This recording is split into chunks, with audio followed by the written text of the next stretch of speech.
Ассаламу алейкум, апалар, кандайсыздар? Бардыңыздарга салам. Келиңиздер, сайкал, кандайсыз? Биринчилерден болуп кирдиңиз.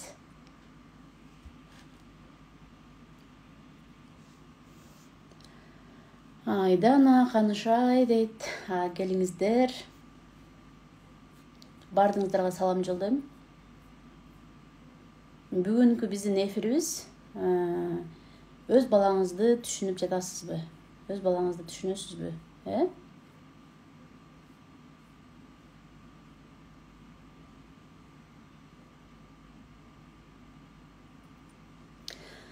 Жооп бериңиздерчи, балдарыңыздарды түшүнөм деп ойлойсуздарбы өзүңүздөрдүчү? Өзүбүздүн балдарыбызды чынындыгында түшүнөбүзбү, толук кандуу? Сүйдүмкан, саламатчылык, кандайсыздар? Акырмаган орозоңуздар кабыл болсун. Азыркы Рамазан айыбыз кут болсун, Нурайым, саламатчылык, кандайсыңар? Бектур, кандайсыз? Кайынсиңдимдин аты экен. Ошон үчүн окуй албай калдым. Түшүнбөйбүз дейт. Мүмкүн түшүнбөйттүрбүз. Айрыкча азыркы учурда түшүнбөй атабыз да, көпчүлүгүбүзчү. Балдарыбыз башкача болуп атпайбы? Өнүгүп өскөн, акылдуу балдарыбыз, кежир деп ойлойбуз.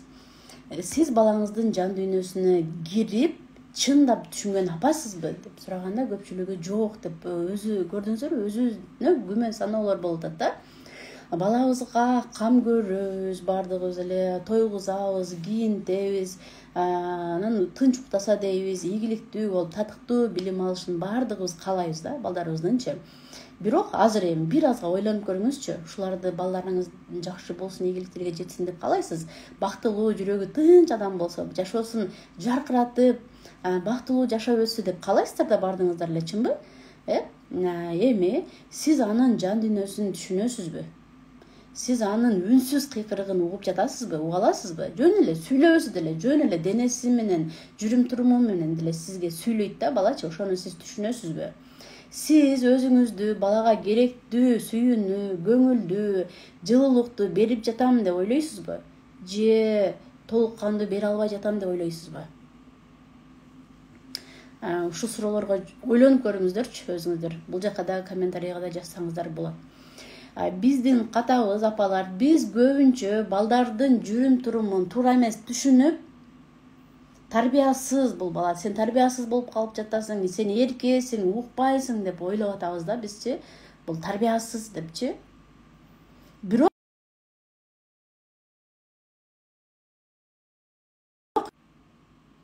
угулуп атамбы? Зона келип кеткендер жаман да. Чыгып атамбы үнүм? Жазып коюңуздарчы. Же үнүм жоголуп кеттиби?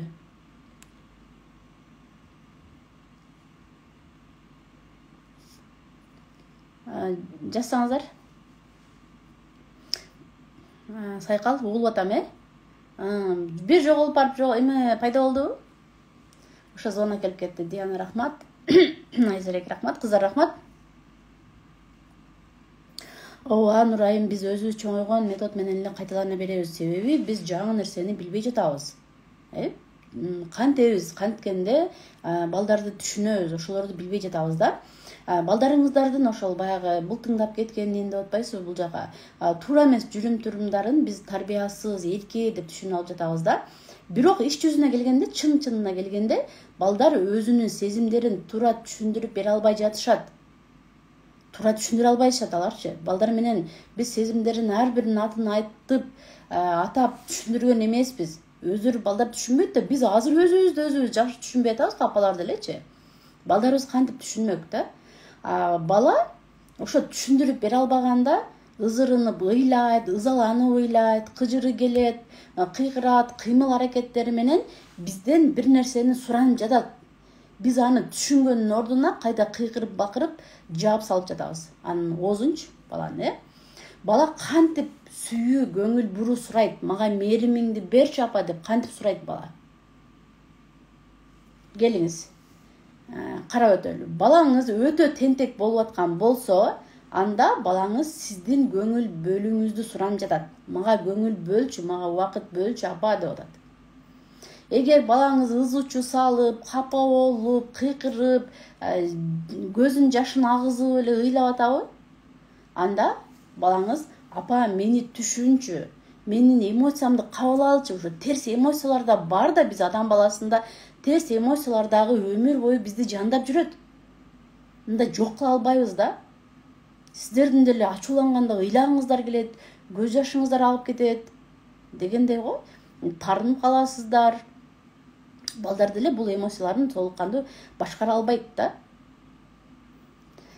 Балаңыз туура эмес сүйлөп аткан болсо, же башкаларды ургулап, сиздерди ургулап, жакындарын ургулап жаткан болсо, анда бул баланын мындай кыйкырыгы: апа мени туура жолго багыттачы, мени айыптабачы, мени урушпай туруп, мени туура жол кандай экенин айтчы мага деп атат да балаңыз.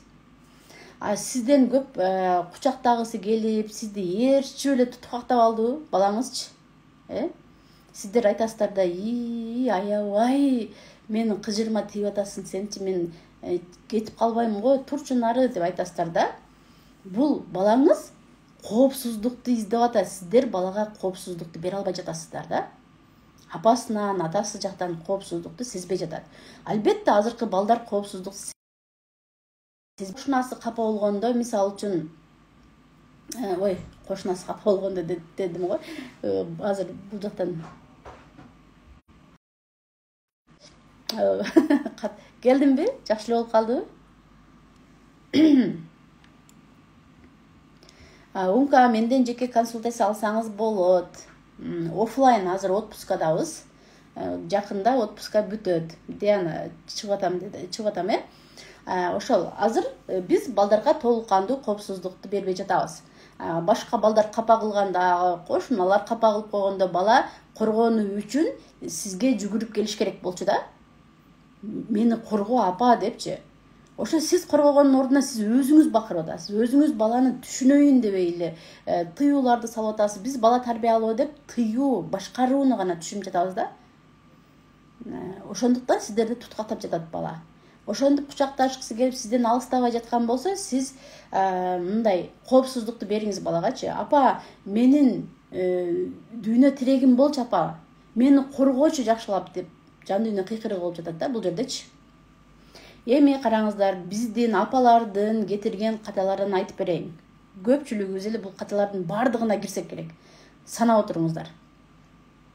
Баланын жүрүм турумун тарбиянын жетишсиздиги деп түшүнүп алып жатасыздар. Чынбы? Менин балам тентек, башкалардын балдары тынч, элдин балдары эле бир сонун, менин балдарым эле бир башкача, жакшылап тарбиялашым керек. Кантсем болот, канткенде мунун оозун жабам, канткенде мунун кыймылдатпай коем деген сыяктуулардычы толтура суроолор келет да, жүздөгөн суроолор келет Инстаграмдан, WhatsApp'тан, башка жактан дегендейчи. Эми караңыздар, чындыгында баланын ар бир жүрүм турумунун себеби бар. Себеп болот го бир нерселерге делечи. Балдардын жүрүм турумунда деле себеби бар. Ал өзүнүн сезимдерин башкара албай жатат. Аларды туура түшүндүрүп бере албай жатат. Ушуну эмнеге биз ойлонбой жатабыз апалар? Мен жакшылап түшүнгөнгө аракет кылайынчы ушул баламды депчи. Андан кийин азыркы заманбап апалардын дагы бир катасы бул балага убакыт эмес, буюм берүү болуп жатат да. Оюнчуктарды алып бердим, планшетти кармадым, дагы сага эмне жетишпейт деп жатабыз. Чындыгында балаңызга эң керектүү нерсе бул сиздин көңүл буруңуз жана аны менен сапаттуу убакыт өткөргөнүңүз. Ооба, биздин мезгилде биз эжелерибиздин кийимин кийип чоңойгондорбуз. Бандай тамак аш деле азыркыдай токчулук, укмуш азыр бардыгы кол жете турган жерде да. Биздин мезгилде кичине СССР малына туш келип калдык го. Шаардагыларды билбейм, жаңы жылда бир мандарин жеп, апельсин жеп, анан дүкөндөрдө деле көп нерселерди баанда дефицит болуп, дүкөндө иштегендер эле магазинчилер көп нерсени албаса, азыр бардыгы мындай ачыкта кол жете турган нерселер да. Балдарыбыз азыр буюм кызыктырбайт. мындай жей турган нерселер кызыктырбайт. Азыркыларды мындай көңүл бөлүү, жан дүйнөсү менен сырдашуу, сүйлөшүү жетишпей жатат да азыркы заманбап балдаргачы. Биз дагы эмне керек, бардыгын мына кымбат окууга окутуп атам, кружокторго берип жатамын сени деп биз балага толук кандуу убакыт бербей атабыз. Ошо буюмду бергенди болду, ушул жетет деп ойлоп алып жатабыз да апалар. Андан кийин баланын сезимдерин басуу. Ушул каталардын бардыгында сиздер кайсынысында бар экенсиздер, жазганча отуруңуздар. Баланын сезимдерин басуу. Бул нерсени дагы бардыгы эле апалар кылат. Ыйлаба деп айтасыздар, капа болбо, неге тарынып атасың, ачууланбачы, сенин жашооң жыргал, мына тамак бар, кийимиң бүтүн, дагы эмнеге капа болуп жатасың деп айтабыз да балдаргачы. Мына бизге окшоп иштеп аткан жоксуң, же кредит төлөп аткан жоксуң, эртеден кечке иштеп чарчаган жоксуң, мына жыргал сеники, дагы капа болуп койгонуна күбөсүң деп эле айтып атышат апалар мага келген, консультацияга келген апалар делечи. Бул сезимдерди айтып атпаймынбы? Табигый нерселер да биз төрөлгөндө сезимдерибиз менен кошо төрөлдүк да, бул өлгөндө кошо кетет. Буларды жок кыла албайбыз. Ыйлаба, капа болбо десеңиздер, бала бул нерсе жаман экен деп өзүнүн сезимдерин басат, бирок ичинен баягы келет да бул жактан. Ыйлабайын деп турсаң деле көзүңдөн жаш чыгып кетет. Өзүбүз деле чоң адамдар деле өзүбүздү баса албайбыз го, тарыңып кетебиз. Ыйлаганда көзүбүз жаш көлдөтүп ыйлап алабыз дегендейчи. Анан ушул жактан ошол терс сезимдери келгенде бала мен апам бул сезимдерди чыгарба деген, меники болбой эле чыгып кетип жатат. Мен жаман баламын, эми жакшы бала боло албайт окшойм, мен жаман бала боюнча кала берейин деп чечим чыгарып койгон болсо, бул ушундан жаман нерсе жок. Мен жаман баламын деп сүйлөп баштасаңыз эле уф деп тажай баштаган болсо, сиз мааниси жок көп сөздөрдү сүйлөп койгонсуз. Көп сүйлөй бергенден дагы мааниси кетип калат да, сөзүбүздүн дагычы. Уф дейт да, баланын кээ бирки балдар ушундай көп сүйлөгөндү жактырбайт. Тоготер жерин айтыңыз болду балагачы. Өзүңүз бул жактан даярданып тактап алышыңыз керек да. Мен да ошентем, 1-класс частный школго барат, ошентип урушам, ошончо акча берип окута, жакшы оку деп айтам дейт. Андан көрө мен бекер эле мектепке окуткан жакшы болчу дейт. Мына частный мектептерден деле балдарды алып келишет. Ошо частный мектепке окутутам деп атып эле балдарды көп кыйнап коюп жатабыз да. Уруп кыйкырмайынча такыр иш кылбайт кыздарым дейт. Нурзада көрдүңүзбү, ошол нерсеге биз жеткизип койгонбуз да. Сезимдерди тыюу чындыгында апалар, аларды өчүрүү эмес, аларды жок кылуу эмес. Эгер бала ыза болсо, ал сизден жөн гана түшүнүктүү колдоону күтүп жатат да. Кичинекейинде балдарыңыздар 1 жашынакай эле го, мындай сонун, кийин эле туура эмес жүрүм-турумдары, кежирликтери, тил укпагандары каяктан пайда болду? Бүт ошо мамиледен улам калыптандырып калган жокпу деп ойлонуп көрөлү да апалар. Анан баланы башкалар менен салыштыруу, бул дагы көпчүлүгүбүздө бар, 90%, 90% бар. Кошунанын баласы жакшы окуйт, кошунанын баласы кийимдерин кир кылбай таптаза болуп келет, сенчи баткак болуп келесиң. Карындашың сенден акылдуу, карачы, иниң бул ишти бүткөзүп койду, сен дагы деле жүрөсүң деген сыяктуу салыштыруулар көп да. Башкалардын балдары тынч, сен эле бир эркесиңби, же эмнесиң, кандай баласың деп айтабыз, Чындыгында ар бир бала өзгөчө, уникалдуу инсан экендигин эмнеге унутуп коебуз биз? Сабакты сакталбайт кыздар. Эмнеге сакталбайт экендигин азыр айтып берем сиздерге. Мунун дагы себеби бар. Ар бир нерсенин өзүнүн себеби бар да. Чынбы апалар? Башкалар балдарыңыздарды башкалар менен салыштырбастан, эч качан салыштырбастан, ошо балаңыздын күчтүү жактарын колдошуңуз керек да. Ой балам, сен аябай кыйынсың, сен ушул жактан кыйынсың деген сыяктуучу. Балаңыздын ар бир баланын таланттуу болуп төрөлөт деп айтылат да, өзү негизи жөндөмдүүлүктөрү бар. Бирок ал жөндөмдөрү, таланттары сизге жакпаган үчүн сиз аларды басып коюп жаткандарсыз.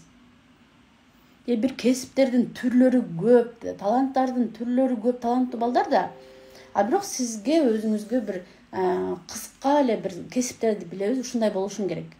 Азыр жаңы кесиптерди же балдарыбыз айткан кесиптерди билбеген болсок эле биз аларды тыюу салып баштайбыз да.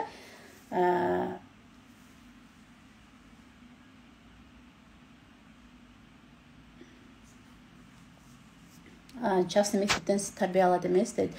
Негизи эле мектептерден акыркы учурларда балдар түшүнбөй жатамын дейсиздер. Негизи эле мектептер билим берет да, апалар. Караңыздар, мектепте билим берет. Мектеп тарбиялайт десеңиздер жаңыласыздар. Мугалимдерди сыйлашыбыз керек, Мугалимдер канча балага билим берип жатат. Мына адамгерчилик, ынтымактуулук, сый-урмат деген нерселерди биз үйдөн калыптандырышыбыз керек. Булар бир сабак өткөндө калыптанып кала турган нерселер эмес да. Бул нерселер балдарыңыздарга, мисал үчүн, ынтымактуу бол балам деп аябай 1 саат лекция окудуңуздар да, эшти жаап чыкканыңыздардан балдарыңыздар мушташып баштайт. Бул сабак өтпөйт, ынтымак, адамгерчилик, сый-урмат деген нерселергечи. Булар сиздер үлгү болуп, үй-бүлөдөн көп мээнет менен аракет кылган аркылуу калыптана турган нерселер да. Буга өзүбүз аракет кылышыбыз керек, апалар. Эми сиздерге караңыздар, чын жүрөгүмдөн кеңеш берип кетейин. Балаңыздын жүрөгүн, жан дүйнөсүн сиз уга билиңиздер, апалар. Ал сиз менен ар дайым эле сүйлөшө албайт, айта албайт, апа мен ушул үчүн капа болуп жатам. Сиздер деле ошондойго, апа мен бул үчүн ачууланып жатам деп дайым эле сүйлөшө албайт да, сөзүн чыгара албайт. Бирок баланын жүрүм туруму, кыймыл аракети деле сизге болгон үнсүз кайрылуусу. Апалар балабызды бей карап туруп билебиз го бир нерсеге капа болуп калыптыр депчи. Балдарды ыйлаганда ушу тыя эле берет экенбиз да. Мен кече деле көрдүм да. Бирден баласы ыйлап атат, ыйлады, толкунданып кетти да, чоң эле бала, 7-8 жашта. Апасы болду ыйлаба, жашыңды артчу, болду ыйлаба деп. Кечке мындай эмнеге тыясыздар дедим да, жөн гана ошо ыйлап аткан балаңызды кучактап койсоңуз, ыйлап соронот. Тыйган деле кыйын билебиз да. Жөн гана кучактап туруңуздар, балаңыз басылгыч анда. 7-8 жашта бала тез эле басылат. Айрыкча сиздин майрам менен куттуктап атып ыйлабайды да. Бул жерде бала толкунданып, апасын жакшы көрүп, кучактап ыйлабайды. Ошондагы эмнеге ыйлап атасың, эмнеге ыйлап атасың? Ыйлаба дей берген. Сиздер деле ушундай мындай туура эмес деп ойлойм да, иш кылса. Мен сени түшүнөм деген сезимди бериңиз балагачы. Азыр мен жеке консультациялар менен иштешип атканда балдар мен апам түшүнбөйт деп айтат. 90% балдар айтат. Мен апам аябай жакшы түшүнөт деп айткан бала аябай аз да, өтө аз. Мен эч ким түшүнбөйт. Мен апам вообще түшүнбөйт дешет. Айрыкча азыркы заманбап балдарды чындап эле түшүнбөй жатасыңар да. Азыр техника өнүккөн мезгил, телефондордон көрүп атасыздар, техника, интернеттен кандай оюндар чыгып атат. Биз дагы ошолор менен тең эле өнүгүп кетишибиз керек да. Илгеркидей отура берген менен болбойт да. Мына 21-кылым кандай өнүгүүлөр болуп атат. Биз эмнеге илгерки тарбияны карап туруп эле отура беришибиз керек? Ал мезгил башка, азыркы мезгил башка да. Балдар тез өнүгүп атат. Балдарга жетишишибиз керек. Эгер сиз жетишпей, балдардан дагы билимдүү болуп, үйрөтө турган нерсеңиз жок болсо, анда балдарыңызды мына телефон, интернет тарбиялап коюп жатат. Булар кантип тарбиялайт эч ким билбейт. Кайсы жакка алып кетип калат. Ошондуктан сиздер аябай кыйын болуп, билимдүү болгонго умтулушуңуздар керек да, апалар. Мисалы, мен сени түшүнөм деген сезимди кантип беребиз? Ошол ыйлаганда унчукпайлап кучактап отуруңуз.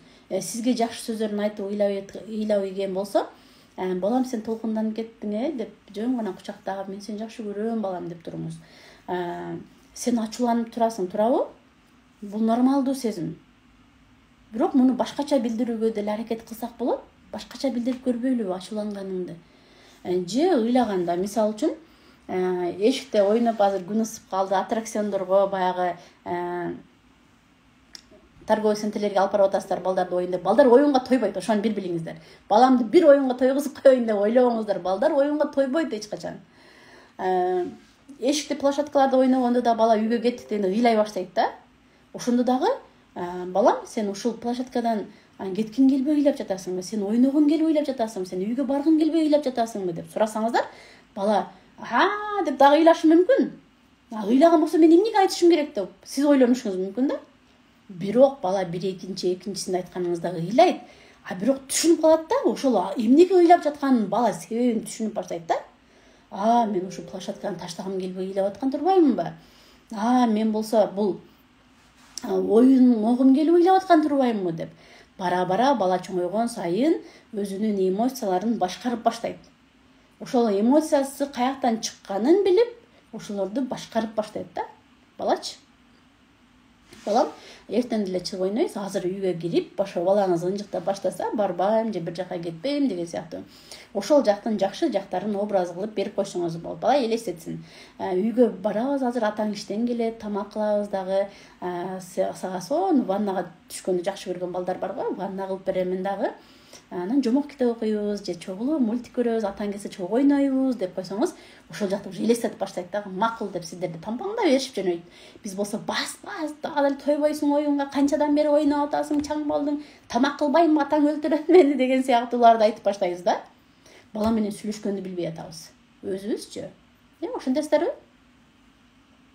Ошо бала менен акырын токтолуп сүйлөшкөнүңүздөрдө апам мени түшүнөт деген сезим пайда болот да, балада дагычы. Балага көбүрөөк убакыт бөлүңүздөр. Балага көп убакыт бөлүнбөй жатат. Баягы кийинтип, жуунтуп, чай берип койгон мезгилде эле бирге болуп жатам дегениңиздер болбойт да.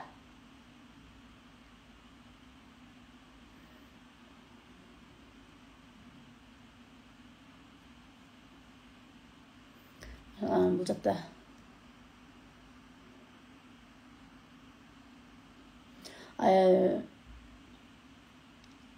убакыт бөлө албай жатабыз. Сапаттуу убакыт деген бул телефонду чукулабай, балаңыз сүйлөп отурганда телефонду бул жакка коюп туруп, балаңыздын көзүн карап, колун кармап, кызыккан жүз менен, сизчи кызыккан жүзүңүз менен укканыңызды билип, көзмө көз сүйлөшүп, ойноп, күлүп, чогуу китеп окугандан кийин, жомокторду окугандан кийин алардын кармандарын талкуулап, бала менен сүйлөшүп койсоңуз, балаңыз ошондо мен менен апам сонун убакыт өткөздү, апам менин жашоомдо бар деп түшүнөт да. Апалар, балаңыздар сүйлөп атасыздар, деп тамак кылып атасыздар же телефон чукулап атышыңыздар мүмкүн да. Биздин эмоцияларыбыз менен биздин балдарыбызга болгон кайтарым байланышыбыз аркылуу балдар бул жашоону түшүнүп баштайт. Көп нерсени түшүнүп баштайт. Эмнеден коркуш керек, эмнеден таң калыш керек, эмнеден уялыш керек. Эгер бала бир жыланды көрсөткөн болсо, сиздер коркуп кетсеңиздер, бала да коркуп баштайт. Бир жакшы нерсени көрсөңүздөр, сиздер сүйүнүп кетсеңиздер, бул жакшы нерсе экен деп бала дагы сүйүнүп баштайт дегендейчи. Сиздердин реакцияңыздарды бала турайт. Биринчи бала сиздер күзгү болуп бересиздер да. Бала өзүн туура кылып жатамбы, туура эмес кылып жатамбы? Мен жаман кылып жатамбы, жакшы кылып жатамбы? Сиздердин реакцияңыздар аркылуу бала билет. Мына балам сөз укпайт деп жатасыздар го, мисалы үчүнчү. Короңдойт, каяш айтат, кыйкырат деп атасыздар, Балаңыздар биринчи кыйкырганда сиздер күлүп койгонсуздар да. Балаңыз ошол нерсени сизге жагат деп түшүнүп калган болушу мүмкүн. Бул жерде варианттар да көп. Балаңыздар сизди урганда, мени уруп атат деп сүйүнөт. Атасы сүйүнөт, сиз сүйүнөсүз. Бул нерсе жок азыркы жаш балдардын баары эле деп аты чыгып атат. Аңгилише чыгып атат го. Мен да ошолорду эстеп кетип атпаймынбы? Жок, балам урбагын. Ох, апаны урбагын, ооруп калды деп дароо мени урганга болбойт деген түшүнүктү беришиңиздер керек. Балагачы жыргап күлүп отурган кийин ошонун кесепетин көрүп атабыз, ошонун таасирлерин көрүп атабыз го. Биринчи сиз кандай реакция бергениңиз өтө маанилүү да, балдар үчүнчү. Балдар кулпунайба бардык апалар бирдей көйгөйдө экенбиз дейт. Азыр сиздерге сонун жаңылыкты айтып койгондон кийин калганын улантайынчы. Ошо боюнча эфирди бүтүргөн боюнча чыгып кетпейин да. Мен болуп көрбөгөндө скидка кылып жибердим.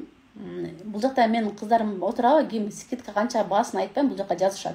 Себеби бул эфирди эгер сактай турган болсом, баасын айтпайм. Сактап коюңуз деп көбү суранып атышат го.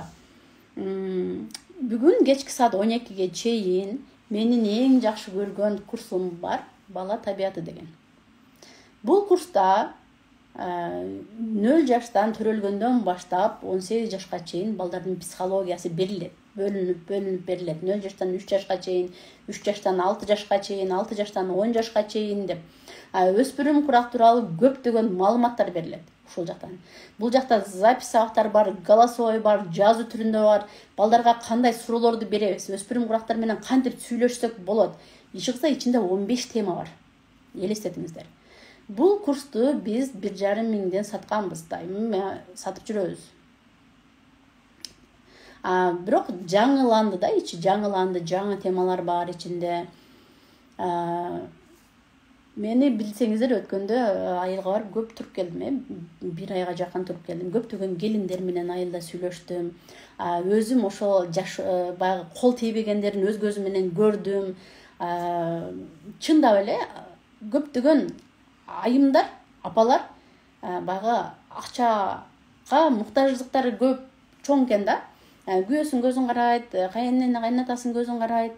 Ошон үчүн Рамазан айынын урматына сиздерге болуп көрбөгөндөй скидка кылып берейин деп чечтим да. Андан сырткары 1 жыл сакталат. Мейли 1 жыл сактап берейинчи, чындап эле кол бошош деле кыйын экен, мына апалардынчы, айылдагылардынчы тиричиликтин айынан. Эми бул жакка жазгыла. Менин кыздарымдан ким отурат, басын жазыңыздар бул жакка. Номериңиздерди таштай бериңиздер. Мындай болгон эмес, эч качан болбойт дагы. Мени көрүп атасыздар. Жакында докторантураны бүтөм, диссертацияларды жактайм. Китептерим чыгып атат, бүгүн типографияга барам. Курстарым только кымбаттайт деп коеюн. Ошондуктан сол мүмкүнчүлүктөрдөн пайдаланып, скидка менен катышып калыңыздар. Бул жакта ким отурат? Менин кыздарым Сүйүта барбы, Максат, Чынара, ким бар? Айтолкун дароо номерди таштады. Канча сом экенин айтпайм, себеби бүгүн эле болот да. Бул эфир сакталса, кийинкилер дагы ушунча курсту ушунча сомго бересизби деп айта беришет. Бул YouTube'да да саталат. Эфирди сакташ үчүн эме кылбай эле коеюн. Азыр бул жакка жазайын, Канча сом деп ойлойсуздар? Таң каласыздар. Жаздым, көрдүңүздөр.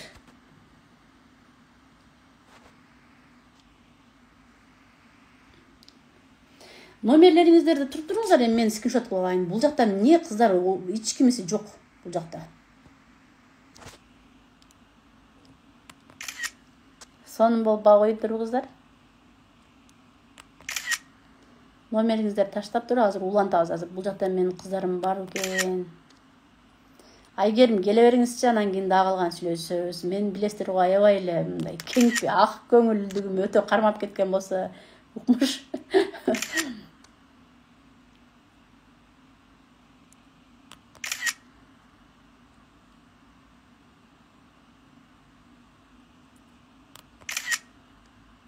Кызык, бир да кызы, менин менеджер кыздарым бир да отурган жок,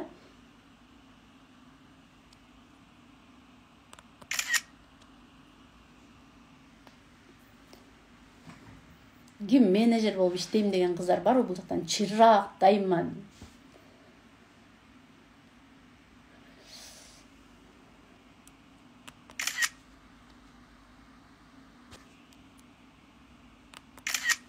Охо, номерлер кетти.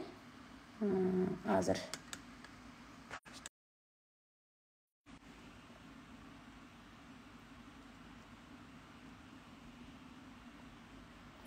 Ооба, катып калдым кыздар. Эмичи, чыктымбы? Көрүндүмбү? Сиздер номериңиздерди таштай бериңиздер, мен сабакты уланта берейин. Кимиң алып атасың бияктан жазып койгочу кыздар.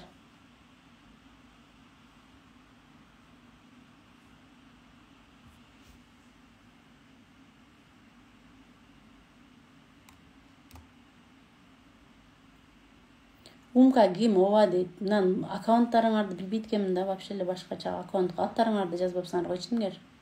Өзүңөрдүн аккаунттарыңарды.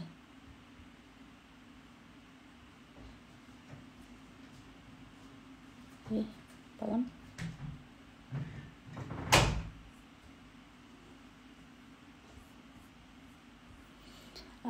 Канышай, Ханзада, мен алам деп, номериңизди таштаңыздар, ошо номер менен байланышабыз биз.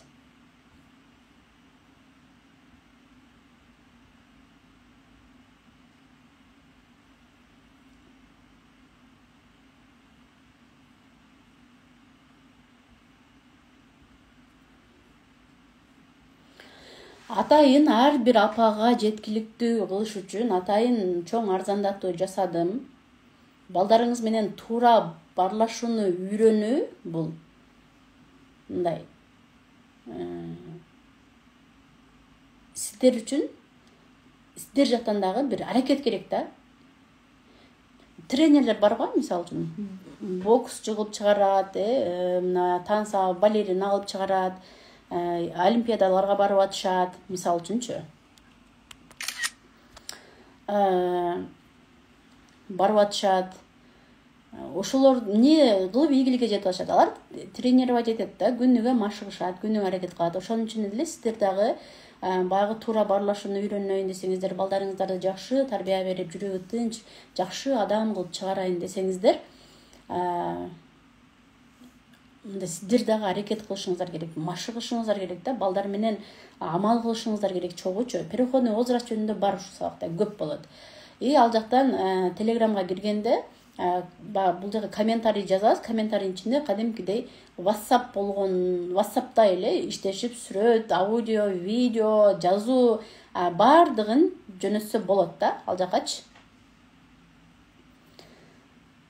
Эми сабак катышам дегендер номер таштай бериңиздер, сабактарды улантайын. Апалардын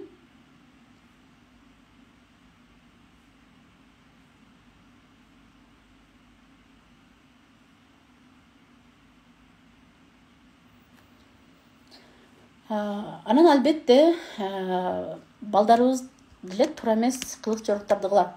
Ошол мезгилде бул жактан кыздар курс жөнүндө маалымат берип, бул жактан өзүңөр эме кыла бергиле, иштей бергиле, ким отурса да бул жактачы. Курсту темаларын айтып, жооп берип, мына кыздарга мен сабагымды өтө берейин.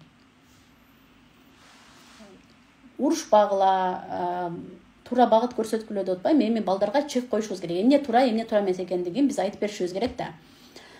Бирок сүйүү менен, мээрим менен чек коюшубуз керек. Мен бул нерсени жасаганга сага уруксат бере албайм. Себеби деп себебин айтышыңыздар керек.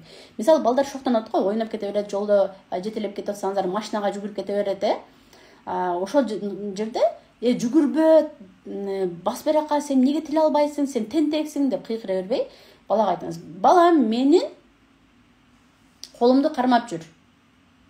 Сенин мындай жүгүргөнүңө мен уруксат бере албайм. Себеби анткени бул жерде кооптуу, карачы, машиналар көп, адамдар көп болсо, карачы, адамдар көп, адашып кетсең жоголуп кетесиң. Машинага урунуп кеткен болсоң, колуң сынып калышы мүмкүн. Ушунун себебин айтсак болот да. Же бир туура эмес нерселерди кылып аткан болсо, балам, биз муну башкача аракет кылып көрбөйлүбү, башкача жасап көрбөйлүбү деп айтсаңыз болот. Ушундай 100 сөздү канткенде туура балдар менен туура сүйлөшөбүз. Ошолорду да берем бул курстан сиздерге. Аябай сонун мындай кыйын апа, балдарыңызды жакшы түшүнгөн апа болуп чыга аласыздар да бул жактанчы.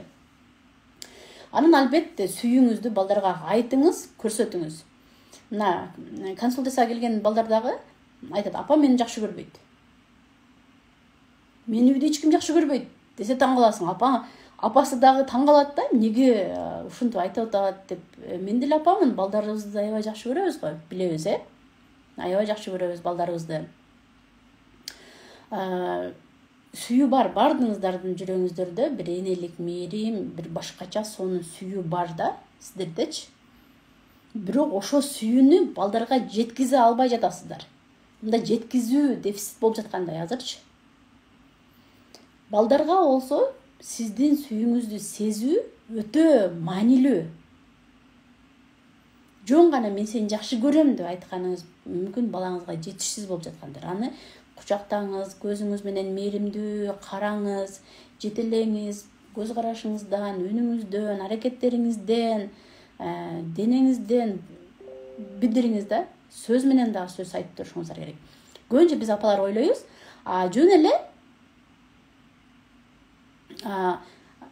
ооба түз эфирде эле болот, кечки саат 12ден кийин уже эртең башка баа болот. Эртең Инстаграмга чыгарабыз, башка баа болот. Көрдүңүздөрбү? сүйүүңүздөрдү ачык айкын жеткизиңиздер.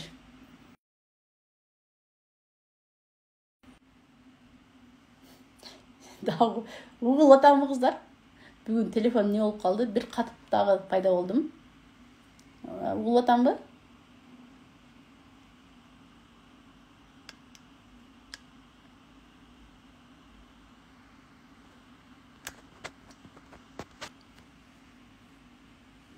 Жазып койгулачы. Угулуп атасыз деп. Угулуп аткан болсом. Бирок рахмат. Эми караңыздар, аябай көптөгөн апалар мындайлар келет да, сиздер дагы мүмкүн ушундай суроолорду берип атасыздар го. Эмне үчүн балам сөз укпайт? Менин балам эч бир сөз укпайт. Бир күн тынч болсо, экинчи күнү кежирлик кылат, каприздене берет. Эмне үчүн кичинекей нерсеге деле ыйлай берет? Эмне үчүн оюнчуктарын бөлүшпөйт? Эмне үчүн баардыгын өзүм кылам деп өжөлөнөт? Тил албай жатат деп арызданышат да апаларчы. Бул сиздин үй бүлөңүздө да болуп жатабы? Ушундай суроолор сиздерден дагы келеби? Ооба, суроолорго акырында жооп берем.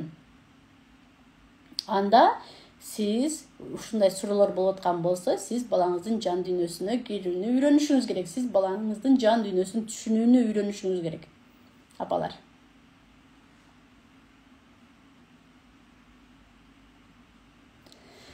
Дагы биздин бир катабыз. Баланын оюн, үнүн укпайбыз, ага тандоо мүмкүнчүлүгүн бербейбиз. Мен жакшы билем. Мен айтканымдай болот бардыгы. Мен сенин апаңмын, угушуң керек мени дегенди көпчүлүгүбүз эле айтсак керек. Мен апаңды уксаң, апаңды деген сыяктуучу. Кичинекей тандоолор менен баштаңыз. Ооба, чоң тандоолорду бербей эле койсоңуздар болот.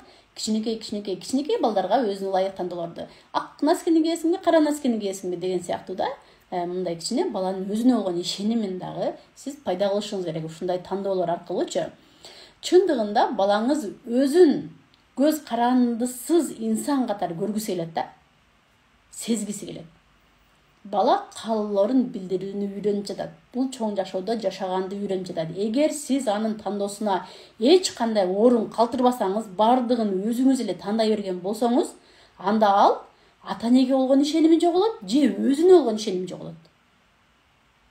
Же каприздүү болуп калат, же аябай баш ийбеген болуп калат да, сиздерге баш ийбей баштайт. Кийин бунт болуп чыгат да, өзүм билем. Айрыкча переходный возраст. Переходный возрастты ушул курста көп сүйлөшөбүз. Эми балаңызды мисалы үчүн түшүнүү үчүн дайым эмнелерди кылышыңыз керек. Болбойт деген сөздү жумшак формада айтышыңыз керек. Мисалы үчүн оюнчуктарды ыргытат го. Бул канча акчага келген, бул оюнчукту ыргытпа, оюнчуктун баркын билбесиң, экинчи алып бербейм сага оюнчукту деп баштайбыз го дароо эле. Сиз оюнчуктарды этият колдонсоң, алар көпкө сакталат. Оюнчуктарың кичинекейирээк болсо, оюнчуктарың сага капы болуп калды. Анан кичине бир туугандарын урат деп жазып атасыздар го. Кичинекейин уруп аткан болсо, тийишкен болсо, дароо эле бакырып кыйкырып баштайбыз. Балдардан мурун өзүбүз башыбызга үйдү кийип алышыбыз мүмкүн да. Андан көрө кел, сен бир тууганыңды жакшы көрсөң, акырын сүйлөшүп көрөлү. Иниңе жакшы сүйлөсөң, бир жака чогуу келели деген сыяктуу. Анан биз качан гана балдар бир терс жүрүм-турумдарды кылганда гана акылдуу сөздөрүбүздү айтып баштайбыз. Бул сөздү дайым айтам го. Бирок тынч бардыгы жакшы ойноп, жакшы маанайда болуп турган мезгилде биз ал нерселерди айтпайбыз. Тескерисинче, жакшы маанайда болуп турган мезгилде сиздер акылдуу сөздөрүңүздөрдү айтып балдарга сиңирсеңиздер болот. Туура эмес жүрүм-турум кылганда балдар коркот дагы, дароо сиздин сөздөрүңүздү кабыл ала албайт. Тозулуп калат бардыгычы. Эмоционалдык байланышты биз кантип түзөбүз деген дагы суроолор көп келет. Бул биринчи эле күнүгө жок дегенде башында 1 саат дейт болчумун. Бара мени жарым саатка түшүрдүңүздөр. Эми 15 мүнөт деп калдым да. 15 мүнөт болсо дагы мына иштеген апаларчы. телефонсуз, башка иштерсиз балаңыз көзмө көз сүйлөшүп отуруңуздар 15 минуттай. Ойноңуздар чогуу. Чогуу ойногондо кичинекей балдар менен албетте 1 саатка жеткизишибиз керек. Оюн бул балдардын жумушу деп билиңиздер. Оюн аркылуу балдар аябай көп нерсеге үйрөнөт да. Ушундай нерселерге маани берели. Жомок окуп бериңиздер. Азыр балдарга жомок окубай калдыңыздар. Жомок дагы балдарга өтө жакшы таасирлерин тийгизет. Андан кийин биз ачууланбай, бул жерде мына ачууланып жатам деп атасыз го. Тамара урушуп коем балдарымды дейт, өтө шок, бирок зирек балдарым дейт. Көрдүңүзбү? Шок балдар зирек болот да. Ачууланбай сиз сүйүү менен тарбияланганды үйрөнөлү да. Апалар эмнеге бакырчаак, кыйкырчаак болуп кеттик? Себеби биз өзүбүз чарчап жатабыз. Адам баласында өзү изилденген нерсе да. Бул мен ойлоп тапкан жокмун. Мындай толтура илимий иштерди окуп атпаймынбы мен азырчы. Ушул айдын акырында тапшырышым керек. Экзаменден өтсөм мага мындай эмемди чоңойткон диплом беришет. Бул жерде жазылып атат. Адам баласы үчүн дейт көп тандоо стресс берет дейт. Стресс дейт да, көп тандоолор болсо бул өтө чоң стресс дейт билинбеген менен. Азыркы учурда байкап көрсөңүздөр чындап эле тандоолор көп да. Дүкөнгө кирип бир май алайын деп кирсем деле майдын түрлөрү көп. Тандап. Илгери тандоо аз болчу да, адамдар ошон үчүн мынчалык көп стресске жолуккан эмес дейт да. Чында караңыздар. Кийим алайын деп барсам деле башың айланып иштеке албай деле келип калышың мүмкүн да. Көп болуп кетти. Тандоодон адам аябай чарчап калат экен да, билинбеген мененчи. Балдарыбызда да тандоо, кесип тандоодо дагы балдарыбыздын баштары айланып калып жатат. Ушунчалык көп кесиптердин айынан. Бул дагы балдарга мындай билип алышыңыздар керек да. Ошондуктан апалар көп стресс болуп атат, дагы көп бакырып атышат.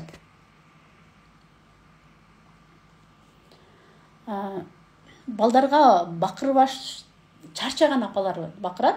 Биринчиден өзүңүз жакшы эс алып алышыңыз керек. Уйкуңузду кандырып, жакындарыңыздан жардам сураганды унутпаңыздар. Жардам сурагандан уялбаңыздар. Кичине жардамдашып койчу, мен эс алып алайын деген сыяктуу. Бир туугандарыңызды чакырып, кичине үй тиричилигиңиздерден эс алып алып, бир иштериңиздерди кылдырып дегендейчи. Анан балаңызды бакырасыз, урасыз, бир кылыгын кылганда. Сиз бирок өзүңүздү анализдебейсиз. Эртең дагы ошо кылыгын кылса, балаңызга кандай мамиле кылышыңыз керек? Ошону ойлонуп койсоңуз, эртеси ошондой кылыгын кылса, сиз өзүңүз ойлонгондой мамиле кыласыз. Алдын ала ойлонуп коесуз. Анан ачуулануу бул адамдын денесинде 12 минут гана жашайт. 12 минут өзүңүздөрдү алаксытып турушуңуздар керек. Сыртка чыгып, эки жакты карап, үндөрүңүздү чыгарып, зикир чалып жиберсеңиздер болот, аябай ачууланып турганыңызда, ачуулануу келгенде балдарыңыздын жанына барбаңыз. Себеби балдарыңыз жөндөн жөн сиздин ачууңузду чыгаруучу бир мусорга айланып калышы мүмкүн да. Жолдошуңуздарга деле жанына барбай, ачууланып турганда алардан алысыраак эле турганыңыз жакшы. Себеби бир жаман сөздөр, аларды тарынта турган сөздөр чыгып кетип, бул сөздөр кайта ала албайсыз да. Чыга элек сөзгө сиз кожоюнсуз. Чыгып кеткен сөз сизге кожоюн деген макал мага өтө жагат да. Ошондуктан аябай ойлонуп сүйлөшүңүздөр керек. Ачууланып кетип, ачуулануу убагында балдарыңыздын жүрөгүн орта турган сөздөрдү айтып алып, жолдошуңуздун жүрөгүн орта турган сөздөрдү айтып алып туруп, андан кийин кайгырып калганыңыз уже кеч болуп калат. Ошондуктан ачууланып турганда саатты карап туруп 12 минут. Жолдошторуңуздар да ачууланып кетсе, балдарыңыздарга айтып коюңуз. Балдарыңыздарга дагы 12 минут эшикке бир сире басып айланып келели, ачууланыңыз басаңдап калат депчи. Алейкум ассалам. Кандайсыз Жылдыз эже, жаксызбы? Орозоңуз кабыл болсун, сиздин дагы Рамазан айыңыз кут болсун. Жанатай фашон деп туура эле окудум иш кыздар. Жанатай ошто сонун мындай башка кийгендерди, жол оронгондорго сонун кийимдерди тигет, катталып алсаңыздар болот. Мен ачуумду такыр баса албай калып жатам дейт Гүлмира. Эмне үчүн ачууңузду такыр баса албай калып жатасыз? Кайсы учурда көбүрөөк ачууланып кетип жатасыз? Биз өзүбүздүн денемизди өзүбүз укпаганда дагы ачуулана беребиз да, мындай кыжырыбыз келе берет. Кызым 2 жаш 4 ай сыртка чыкса, чогуу ойногон досторун биздин үйгө кирсин, үйгө кирбей, бизде ыйлай берет. Салтанат жакшы.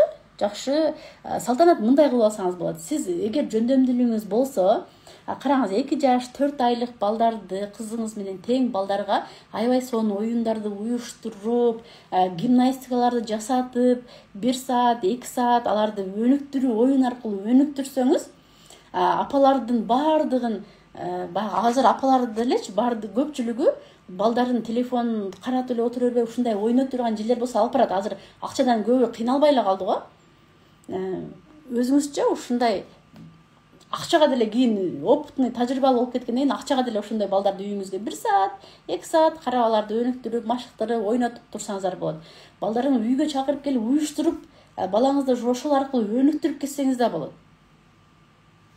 Негизичи жакын дос кылып дегендейчи. Ассаламу алейкум, менин кызым 3 жаш 7 ай болду. Суроо көбөйүп кеткен окшойт, суроолор качып баштады. Эжеси түштө уктабай, садикке жакында эле барып баштады. Түштө уктабай ыйлап жатыптыр. Эжекеси жөн эле жатып тур десе да тырышып отурат экен. Садикке бергенибиз туура элеби дейт. Таттуулар. Садикке менин көз карашым түз эле, өзү негизи туура эмес дебейм. Мына бүгүн ошол китептеримдин ичинен садик тууралуу комикс чыгарганбыз. Художниктер бүгүн тартып бүтүптүр. Азыр типографияга барам, азыр эфирди бүтүп эле типографияга барып ошону тапшырам. Ошол садик жөнүндө балдар маалымат алат да, кичинекей балдарыңызга сөзсүз алып беришиңиздер керек. Садикке барса дагы, барбаса дагы. Ал жерде бүт апасы менен үйдө сүйлөшүп атканы, кийимден дырайлап садикке бараткандары, садикте эмнелер кылат? Тамак жейт, колун жууйт, уктайт, сүрөт тартат, ойнойт. Ушуларды тартылгандагы бала таанышат. О, садикте ушундай экен деп мындай маалымат алат дагы, садик жөнүндө билип калат бала. Андан кийин мектеп жөнүндө өзү чыгат, буйруса. Жомокторуман мурун азыр ушул комикстер даяр болуп калыптыр, ушулар биринчи чыгат. Буйруса аябай көптөгөн китептерим катар-катар чыгат быйыл. Суроолорду аябай качып кетип атат. Бул жактан катарынан окуйн дегенмин да. Кызым 2 жаш 5 ай, өзү тең курак.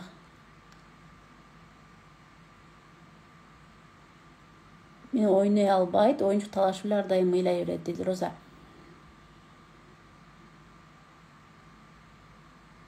Сүйлөгөндө оозун титирете берет деген суроону окуп калдым. Титиреп кетет. Сүйлөгөндө эмнеге оозу титиреп кетет? Кандай болуп титиреп кетет? Болуппу? Оозу эле титиреп кетеби же башы менен кошо титирейби? Мындай да. Эми көрбөй туруп айта албайм да, бирок ар түрдүү себептер бар. Эмнеге экендигинчи личкага жазсаңыз кандай болуп титирейт, кайсы убакта титирейт, сүйлөгөндө элеби же жөн турганда деле титирей береби, оозу өзү эле илеби титирейби же бети кошулабы же башы кошулуп титирейби, бүт ошолорду эмеге личкага жазыңыз,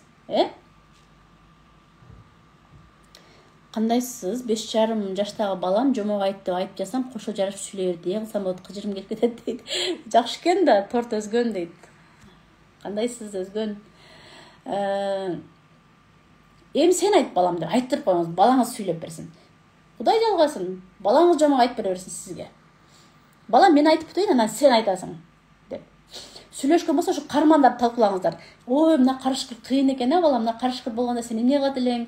Мына короз ушул жерден туура эмес кылып койду окшойт деген сыяктуу ошо жомоктун ичин талкуулап, балаңызды көп сүйлөтүңүз. Бул өтө сонун нерсеге алып келет. Балаңыз оратор болуп чыгат, кооз сүйлөгөн адам болуп чыгат, фантазиялап дегендейчи. Балаңызды көп сүйлөтүңүз. Элдер мына сүйлөтө албай атышпайбы балдарынчы? Бири-бири менен уруша беришет. Балдарым 8, 6, 4 жаш дейт. Эми Саруна, балдардын урушу бул жашообуздун бир бөлүгү деп айтылып келет. Бул суроо дагы аябай көп берилет илимпоздорго дагы. Бирок бири-бирине зыян келтирип, аябай агрессивный болуп аткан болсо, бул туура эмес. Эми атаандашуулар, кичине мындай сен көп кылып койдуң, мен кылып койдум деп түртүшүүлөр болуп турат да. Бирок бир туугандардын мамилелери өтө жаман болуп калышына дагы ким себепкер болот? Бир эле биз ата-эне себепкер болобуз. Андан башка эчтеке себеп болбойт. Чынын айткандачы. Кичинекейинин бир туугандарына болгон терс көз карашты биз өзүбүз пайда кылып коюп жатабыз. Чын апалар, мойнуңарга аласыңарбы? Караңыздар, кантип деп таң каласыздар да, бирок бул нерсени бардыгыңыздар кайталайсыздар. Чоң балаңыз төрөлдү, ал сонун болуп эле чоңоюп келетканда экинчи балаңызды жарык дүйнөгө алып келесиз да. 2 жаш, 3 жашында. Экинчи бала үйгө келгенде чоң баланын жашоосу автоматтык түрдө өзгөрөт да. Байкуштар алар эмне чоң болуп төрөлгөн үчүн күнөөлүү эмес го? Сиздер айтып баштайсыздар. Телевизорду акырын кой, акырын жүгүр, кыйкырба, ойготосуң, азыр ойгонуп келсе көрөсүң, сени уруп коем. Азында кичинекей наристе ойгонуп келсе, сени урушам дейсиздер да. Ошондон кичинекей маңдап жүргөн сонун эле бала 2 жаш, 3 жашта болобу. Кичинекей наристени карап туруп, ай дейт да, мен жашоомдун өзгөрүшүнө сен күнөөлүүсүң деп. Ошондон баштаган тандашуусу, жек көрүүсү пайда болуп калат да бул жагындачы. Эч качан мен дайыма эфирлерде айтам, эч качан ошондой кылып айтпаңыздар. Үнүңдү чыгарбап ойготосуң, ойгонуп келсе көрөсүң деп. Мына сиздер өзүңүздөргө шылтооңуздар. Балам менин башым ооруп атат, акырын болчу балам, акырын сүйлөчү, мен чарчадым десеңиздер, бала апасын эч качан жаман көрбөйт. Бирок бир тууганын ошо жаман көрүп калып атпайбы? Атаандашуулар. Эми бул бир эле нерсесин айттым да. Ага окшогон нерселер көп болот. Байкуш чоң бала чоңойгон сайын балеге калды да, мындайча айткандачы. Оюнчукту бер, сен чоңсуң го, тамагыңды берип кой, сен күтүп турасың, сусап келсе берип кой, сен иштеке болбойсуң, сен чоңсуң го. Ал байкуштун чоң болуп төрөлгөнүнө күнөөлүү эмес го?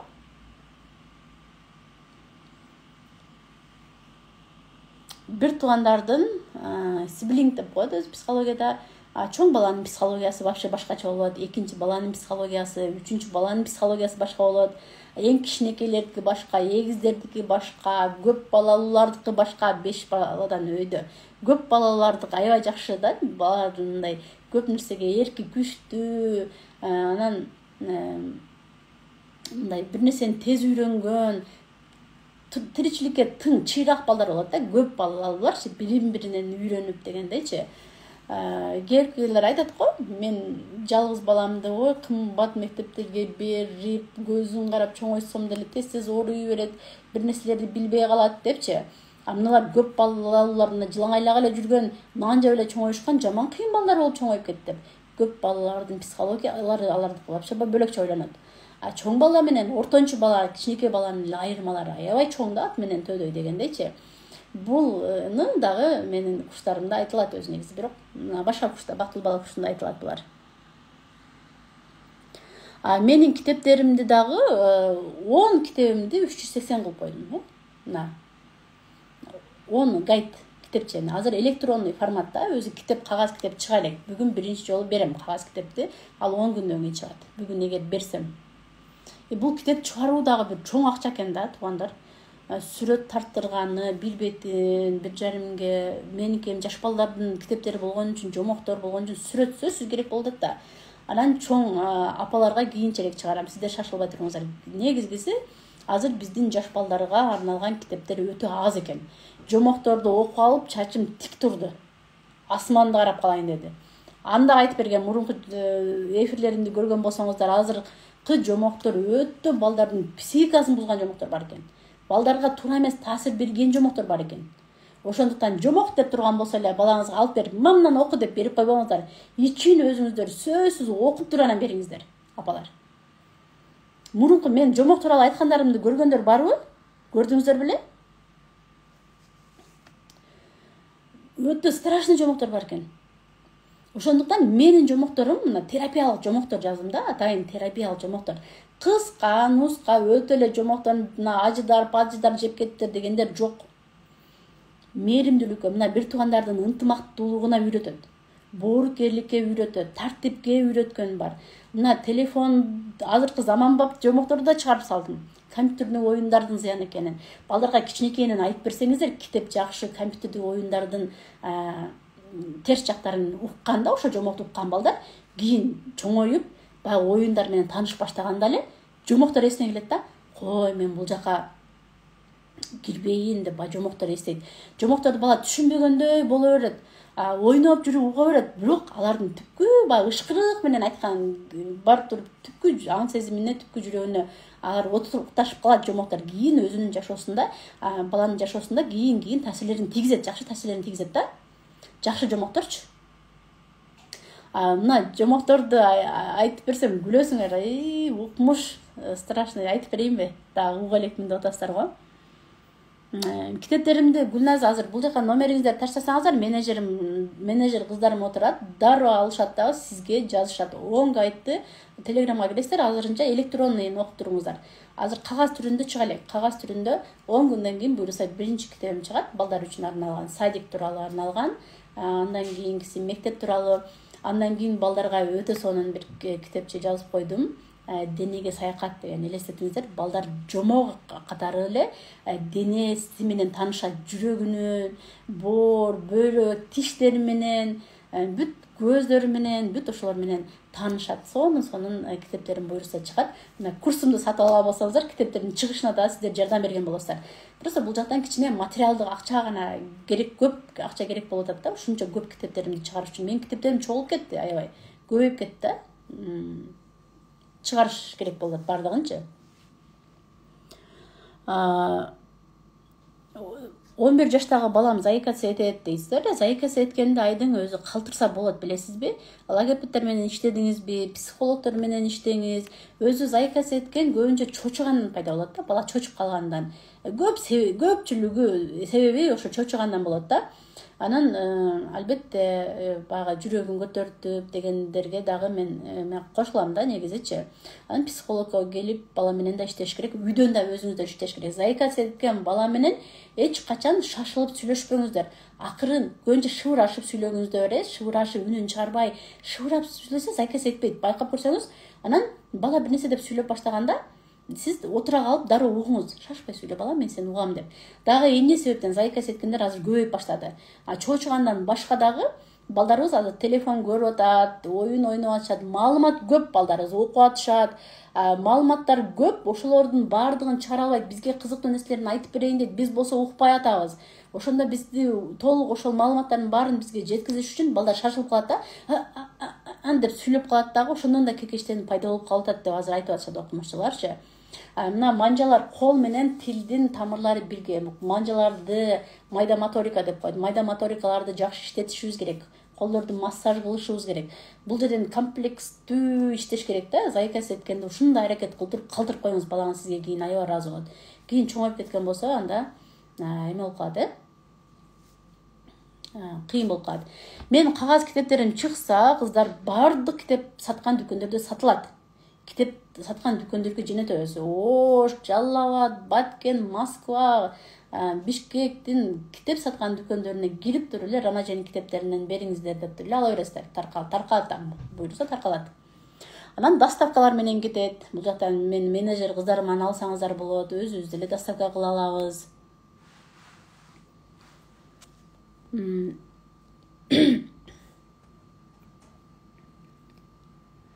Кагаз түрүндө эми кымбатыраак болот албетте. Азыр эми элестетсеңиздер 10 гайд 380 сом каласыздар. Ал мезгилде бир китеп 380 сом болушу мүмкүн. Жомокторду чоң, ичинде көп жомок батырайын десем, бир 1000 сомго барып калат экен да, бир китеп 1000 сомго чоң, сырты катуу кылып. Анан ойлоп атам, эми денеге саякат китебим 10 саякат болду, 10 бөлүкөдөн турат да. Дайыр турат жазылган да. Бирден деле кичинекей китеп чыгарып чыгара берейин деп атам. Биринчи саякат, экинчи саякат деп чыгарам. Кийин бардыгын чыгарып бүткөндөн кийин 10 саякаттан бир китепке мындай чогуу кылып туруп, каттык сырты каттык китепчеңиздерди жылдап көпкө чейин небереңиздерге чейин жете турган кылып, пышык сапаты жакшы китеп кылып чыгарабыз буюрса. Балдарды урушпаганга бир жакшы метод айтыңызчы дейт. Мен эң жаман көргөн суроолордун бири, мага аябай көп суроо келип, ушундай ушу суроо жакпай калды. Ушу баламды кантип урушпай койсом болот, баламды кантип урбай койсом болот деген айлам кетти. Апалар, эмнеге мындай агрессивный болуп кеттиңер азыр? Ачуу балдар, сиздердин номер биринчи угуучуларыңар да, алар сөз кайтара албайт. Силерди угуу берет, ошон үчүн күчүңөрдүн баардыгын балдарга чыгарып атасыңар. Сиздин бир эле метод, балаңыздын көзүнө караңызчы, мындай көзүнө тике караңызчы. мына кичинекей алсыз жан дүйнөсү таза сизди карап турат. Мени коргойт ушул апам. Ушул чоң ташбор окуялар болду, ташбор адамдардын арасында, чоң адамдардын акыйкатсыз адилетсиздик бул дүйнө жүзүндө бала сизге гана ишенип турат да, сизди ушунчалык жакшы көрөт. Ошондой жан дүйнөсү таза сизге ишенип турган баланын көзүн мындай жакшылап карасаңыз, уялгандан, урушкандан уялып каласыз да өзүңүз делечи.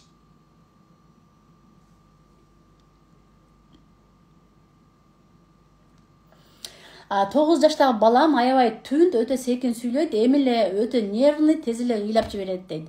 Айт Мырзаева дейт. Мына караңыздар, балаңыздын темпераменти менин оюмча меланхолик окшойт да. Меланхоликтер көбүнчө түнт болот, көп сүйлөбөйт, анан аябай сезимтал болот. Тез эле ыйлай берет, эзилип эле ыйлай берет, көпкө чейин соронбойт, болор болбосо деле ыйлай беришет да. Буларчы? Булар түнт көпчүлүк адамдарга аралаша албайт, көп сүйлөй алышпайт. Садикке барабы, мектепке барабы, булардын адаптация болушу да кыйын да, көпкө чейин барып көнөт да. Мына меланхолик балдар көпчүлүккө аралаша албайт. Себеби алардын жан дүйнөсү бай, фантазиясы укмуш, алардын өзү менен өзү кызыктуу да. Мына ушул балдарга туура мамиле кылган болсоңуз балаңызга, ойлоп табуучу, композитор, жазуучулар чыгат. Мына ушул меланхолик балдарды бизде кыргыздар анча түшүнбөйбүз. Бизге шарактап эле ойнош керек, сыртка чыгып, элдерге аралашып кетиш керек, ыйлабай отуруш керек, түнт болбош керек. Түнт дейбиз. Элдерге аралаштырабыз деп.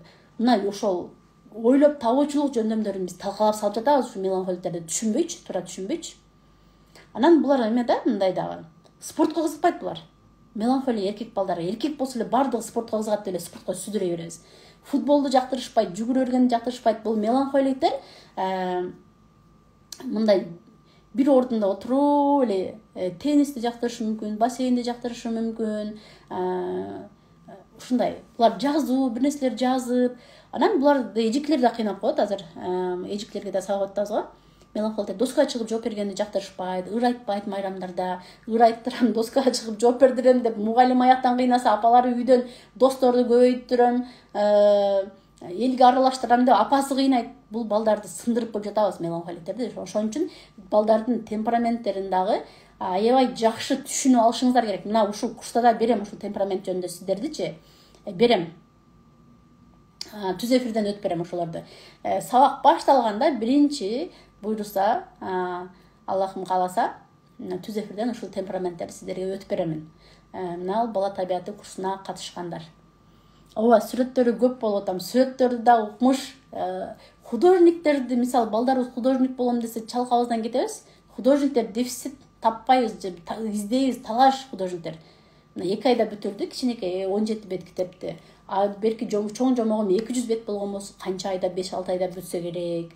Ошон үчүн китептерим баягы детский болгон үчүн, сүрөттөрү көп, сүрөттөрү сонун болушун үчүн атайын художниктер менен иштешип атабыз да. Башка бирөөнү интернеттен коюп алайын десең, китеп чыккандан кийин дагы багындай менин автордук правам, менин сүрөтүм болчу десе дагы каяка китепти артка кайтара албайсың. Штраф төлөп жатып каласың. Ошон үчүн ар бир нерсеси баягы меники деп өзүмдүкү болсун, эч ким талашпай турган кылып, сүрөтчүлөр менен сонун кылып иштешип атабыз. Рыначай, менин кызым 2,5 жаш, жомок айтып берейин десем эле только волк семеро көзлет айт дей берет. Башка жомок окуп берейин десем, жок деп ошол жомокту айтып берет. Кантип башка жомок өтөм дейт. Жамал, ошол жомокту айтып бере бериңиз. Кызыңыз өзгөрүүдөн коркуп атат да, белгисиздиктен коркуп атат. Сиз кызыңызга айтып бере бериңиз. Мына жомок айтып берүүнүн жолдорун да билбейт экенсиздер да, апалар, сиздерчи. Жомок айтып укпайт дейсиздер да, жомок айтып берем мен сага, түп-түз астыма карап отур. Мына жерде отур, жылбай.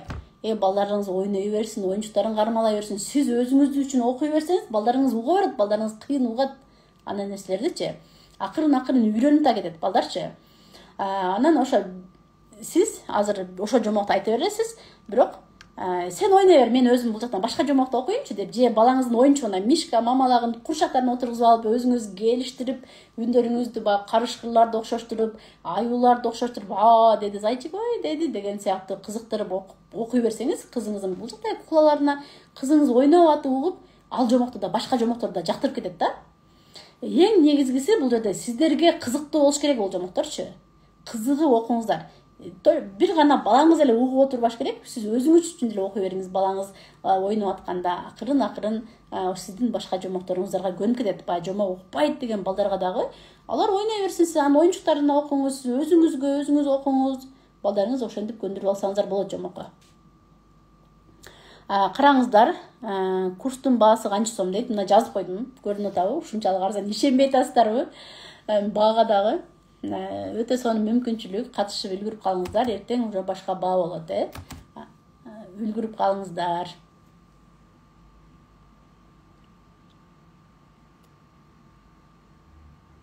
Курс боюнча номериңиздерди таштаңыздар бул жака. Менеджерлер сиздерге жазышат. Анан өзү жалгыз отуруп алып мультфильмдеги персонаждарды тартат. Кээде кагаз бербей койсом, китепке сүрөт тартып салат дейт. Эмнеге кагаз бербейсиң Нурайым? Кагаз бере бериңиз да. Тарта берсин сүрөттү. Мына сүрөт эме деп коет да, мындай. Арт терапия, сүрөт деле өзүнчө бир терапия болот да. Балдарыңыз ичиндегилердин баардыгын сүрөт аркылуу чыгарып берет. Үстүндөгүсүн окубай калдым окшойт да, Нурайым. Үстүндө бир нерсе деп жазган окшойсуз. 10 жаштагы кызым окугум келбейт деп эле айта берет, китеп окугусу келбейт. Кантип сабак окууга кызыктырсам болот дейт. Айнур, кызыңыз окуудан башка эмне кылганды жакшы көрөт? Биз бир гана окуу дей беребиз да.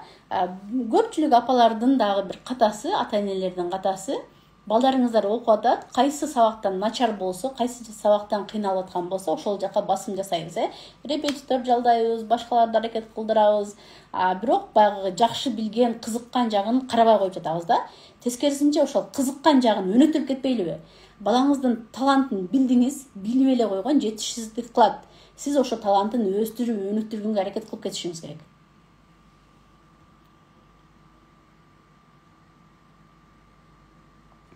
Мен балдарымда кечки колобок айт дейт. Жакшы, ошо өзүңүздөр куклаларын айтып бериңиздер, башка жактарга айтып бериңиздер. Менин балам 4 жашта, Машадан башка мультик көрбөйт, нормал эле дейт. Кыз азырынча нормал ооба, бирок башка мультиктерди мындай сиздин реакцияңыз болуш керек да. Сонун мультик бар экен, башканы көрбөйлүбү деген сыяктуу. Анан албетте жомокторду айтып бериңиздер. Мен мына бүгүн азыр сиздерден чыгып комикстеримди берем, типографияга берем деп атпаймынбы, садик. Сүрөттөрү көп да бул жерден, балдардын жазуулары аз эле, жазууларын сиздер окуп бересиздер. Кичинекей балдарга арналган да. Ошол сүрөттөрдү көргөндө апасы кызын жетелеп кетип атат, садикке барып, тарбиячылар менен таанышып атат, балдар менен ойноп аткан сүрөттөрүн көргөндө бала кийин уктаганда элестетип, ошо балдарды кыймылдатат да, өзүнүн мээсиндечи, мындай мээси иштейт да, басып бараткандан элестетип, мультикте даяр кыймылдаганын көрүп отура берет го. Бул комикстерди көргөндө бала өз аракет кылат, ойлонот, жакшы жардамдарын берет. Жазуулары аз эле, аларды өзүңүздөр окуп берип, сүйлөшкөндөр эле жазылган да.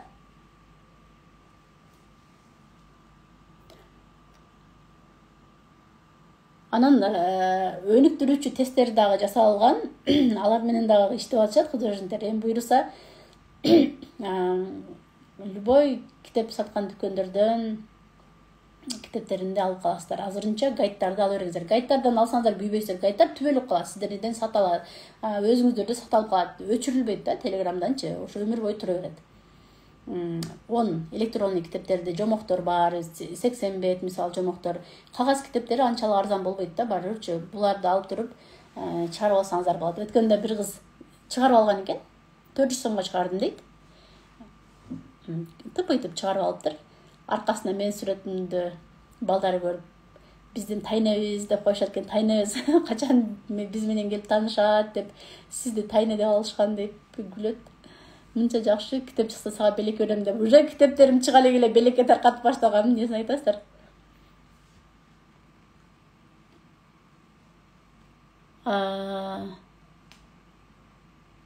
Сүйүта бактылуу бала эмес. Бактылуу бала курсу деп койдум, адашып кетти. Бала табияты курсу. Менин балам 5 жашта аябай коркок, оюнчуктарын алдырып коет дейт. Алдырып коет. Кусанам, сиз балаңызга айтышыңыз керек. Сураганда береби же балдар келип туруп эле алып койсо жок деп айта албайбы? дароо эле биз баягы терс жактан коркок деп, балаңыз мүмкүн аябай адамгерчиликтүүдүр да, жакшы жактан карап көрүш керек да. Коркок мында апалар консультация келгенде аябай күлкүм келет да. Бул вообще өтө жаман бала, коркок, эгоист, бул тарбиясыз, сөз укпайт деп жетелеп келишет. Иш кылса балдарына болгон жаман сапаттардын баардыгын үйүп келишет. Баласы менен сүйлөшсөң 1 жашына чейин момпойгон аябай акылдуу балдар да, азыркы балдардан сүйлөшүп отуруп таң калам да. Ар бир бала менен сүйлөшкөн сөздөрүмдү дагы бул жака жазып коюп атам да, сиздерге кийин сонун кылып канча жылдан кийин китеп болуп чыгат окуялары, кызыктуу балдар менен сүйлөшкөндөрүмдү жазсам сиздерге апаларга өтө чоң сабак болот деп ойлойм да. Керек болсо ишенбешиңиздер мүмкүн, кээинки балдар ушунчалык бир сонун сөздөрдү сүйлөшөт да. Мени ыйлатып койду бир бала. Аябай сонун сөздөрдү сүйлөпчү. Мен чоңойгондон коркуп атам дейт. Мен чоңойгон сайын ата энемден алыстагансып баратам. 1 жылдан бери менин бир эле максат кыялым бар. Ата энем, бир жагында апам, бир жагында атам экөөнү жетелеп, сейилдеп, башка бир туугандарымсыз ушу атам менен апам эле мени ортого алып, бир сейилдетип келе экен деген мен бир эле кыялым бар дейт. Караңыздарчы. Жүрөгүм ушунча ачышты. Ушун болбогон нерсе деп ойлойбуз да балдарыбыз менен жетелешкендечи, бирок бала үчүн канчалык маанилүү болуп атат, ушу психолог чейин алып келди го. Аябай жакшы жашашат, бардыгы бар, баласын мектепке, балабызды аябай жакшы карайбыз, машина менен алып барабыз, алып келебиз деп келишкен да. Ата эне өздөрүнө ушунчалык ишенимдүү болгон, баласына 100% көңүл буруп атабыз деп. Бирок баланын сүйлөгөн сөзү башкача. Бул милдет, мектепке алып барасыңар, алып келесиңер, кийинтесиңер. Бала аябай жакшы окуйт. Сонун бала, бирок арманы ачык сүйлөшпөгөндүгүбүздөн эле. Эгер балдар менен да ачык сүйлөшүп, ортодо ишеним болсо, анда бири-бириңиздерди жакшы түшүнмөксүздөр да.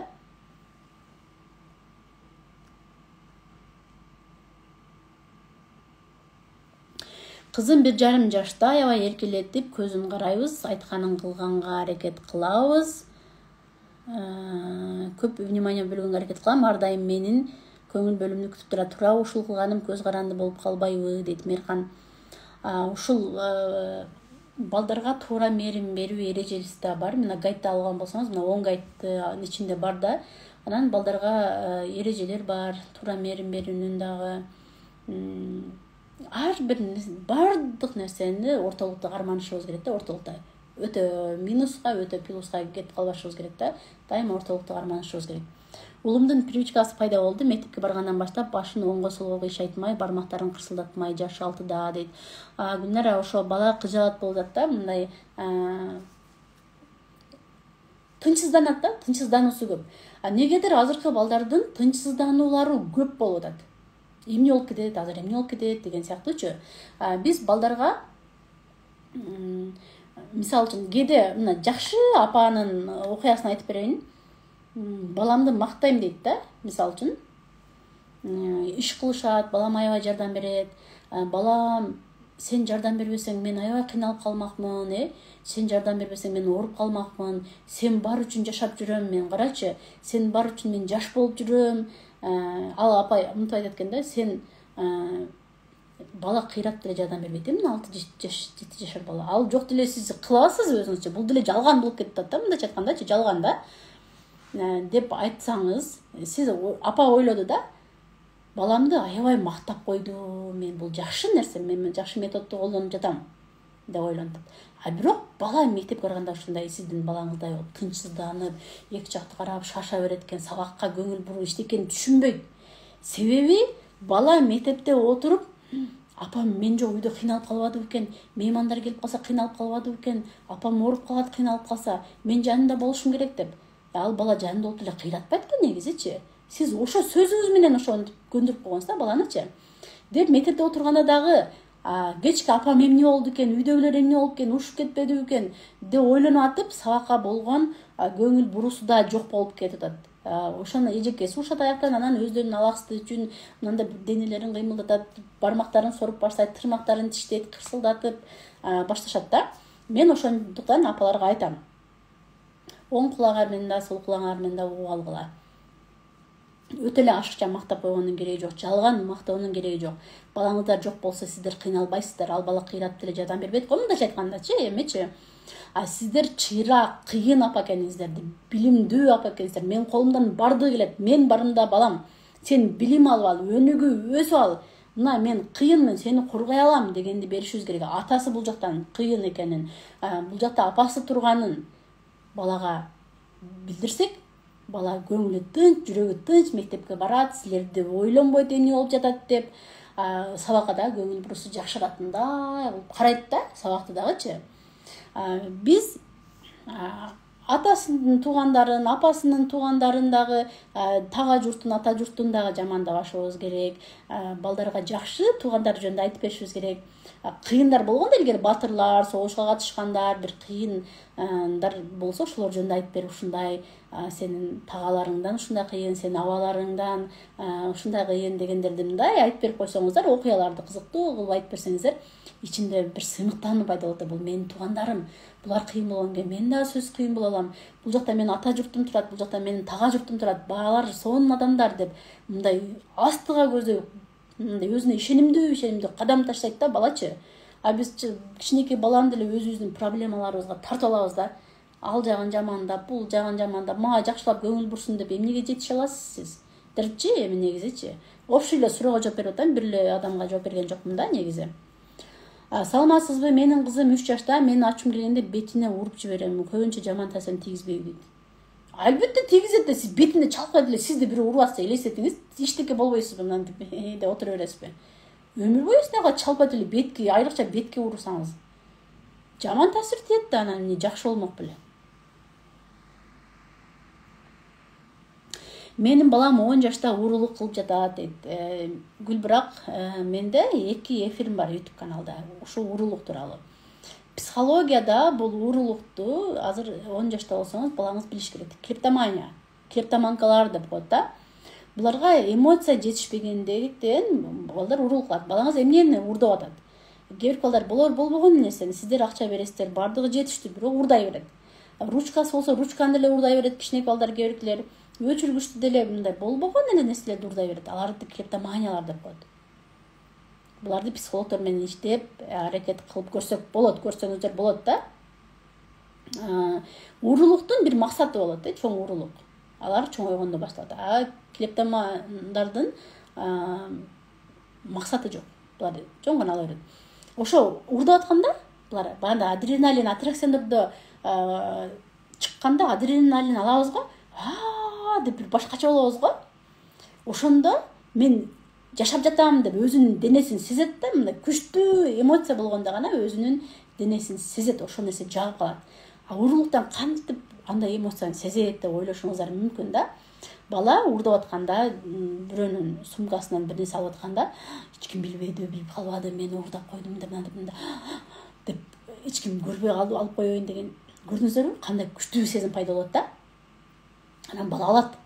Эч кимге көргөзбөй койдум, алып алдым деп коркуу, сүйүнүү, чочула, ушундай сезим, эмоциялардын баары биригип туруп күчтүү бир эмоцияны бергенде, ошол эмоция баягы аттракциондогу адреналинге окшоп жагып калат да балагачы. Ошондуктан бала менен эмоционалдуу байланышты бекемдешибиз керек. Эмоцияларын баладан тыйбашыбыз керек.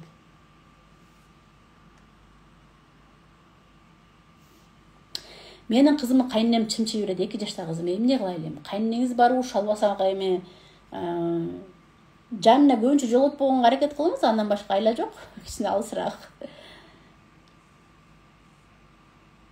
Ачык айтыңыз, чымчыбаңызчы, апа, мен жүрөгүм ооруп кетти, чымчыбай эле коюңузчу деп айтсаңыз болот да, мүмкүн.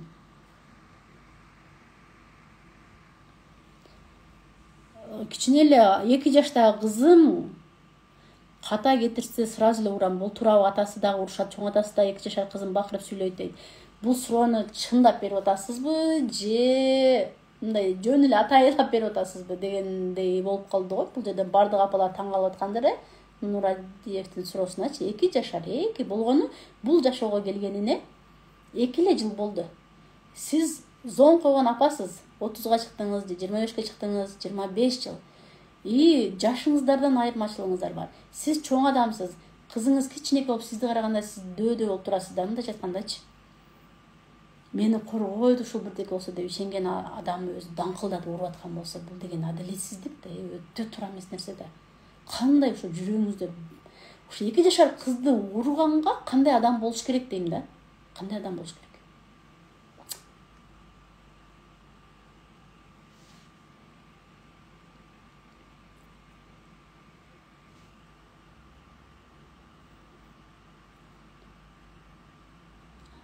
Айла жок эмес, айтыш керек албетте.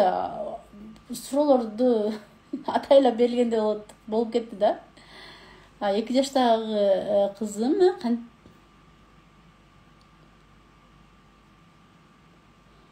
кечке ыйлай баштады. 2 балам сүйлөбөй жатат. Канча жашта меке? Азыркы балдардын жаш курагы кечеңдеп жатат. Ой, жаш курагы кечеңдеп жатат дейм да. Сүйлөөсү кечеңдеп жатат, Кой.